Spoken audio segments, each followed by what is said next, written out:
ورحمۃ اللہ وبرکاتہ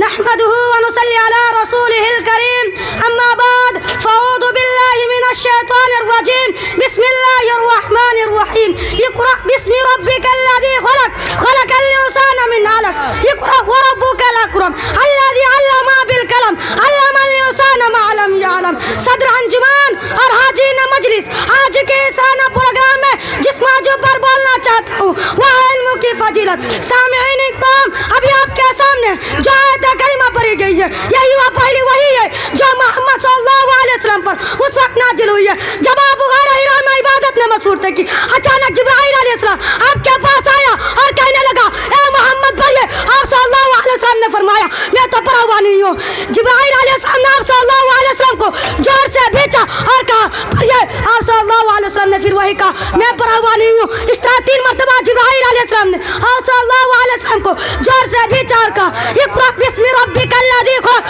پڑھیے اپنے رب کے نام سے جس نے پیدا کیا، خلق الانسان من علق، جس نے انسان کو خون کے لطرے سے پیدا کیا، اقرأ وربک الاکرم، پڑھتے رہو یا رب کا رب اکرم والا ہے، الذی علم بالقلم، جس نے قلم کے ذریعے سے علم سکھایا، علم الانسان ما لم يعلم، جس نے انسان کو سکھایا جسے وہ نہیں جانتا تھا۔ ان آیت کریمہ میں علم حاصل کرنے کے لیے آپ صلی اللہ علیہ وسلم کو تاکید کے ساتھ حکم دیا گیا ہے، ساتھ علم حاصل کرنے کے لیے ادب بھی بتا دی گئی ہے اور قلم کی ضرورت اور اہمیت بھی بتا دی گئی ہے جس کے استعمال سے انسان علم کامیابی حاصل کرتا ہے۔ میرے اسلامی بھائیوں، علم حاصل کرنا انسان کے لیے کتنا ضروری ہے۔ اللہ تعالیٰ نے قرآن مجید میں بار بار علم اور علم کی اہمیت اور فضیلت کا تذکرہ کیا ہے، جیسا کہ ایک مقام پر اللہ رب العالمین فرماتا ہے قل هل يستوي الذين يعلمون والذين لا يعلمون، اے نبی صلی اللہ علیہ وسلم کہہ دیجئے کیا علم والے اور بے علم والے برابر ہو سکتا ہے؟ اس آیت کریمہ سے معلوم ہے کہ عالم اور غیر عالم کبھی بھی برابر نہیں ہو سکتا۔ قرآن مجید کے علاوہ احادیث میں بھی علم کی اہمیت اور فضیلت کا تذکرہ کیا ہے، جیسا کہ ایک مقام پر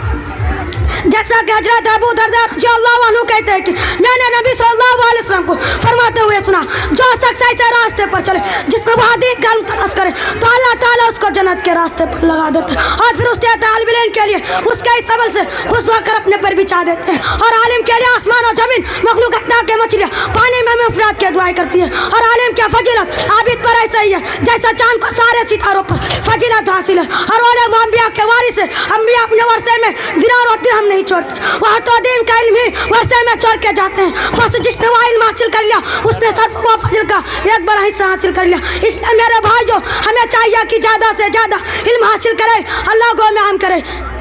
کیونکہ علم کا فائدہ صرف دنیا میں نہیں ملتا بلکہ مرنے کے بعد ہی ملتا ہے۔ آخر میں اللہ تعالیٰ سے دعا ہے کہ ہم سب کو علم کی اہمیت اور فضیلت جاننے اور علم حاصل کرنے اور اس پر عمل کرنے کی توفیق دے، آمین۔ یہی سے میں تقریر کو ختم کرنا چاہتا ہوں۔ وآخر دعوانا ان الحمدللہ رب العالمین۔ السلام علیکم ورحمۃ اللہ وبرکاتہ۔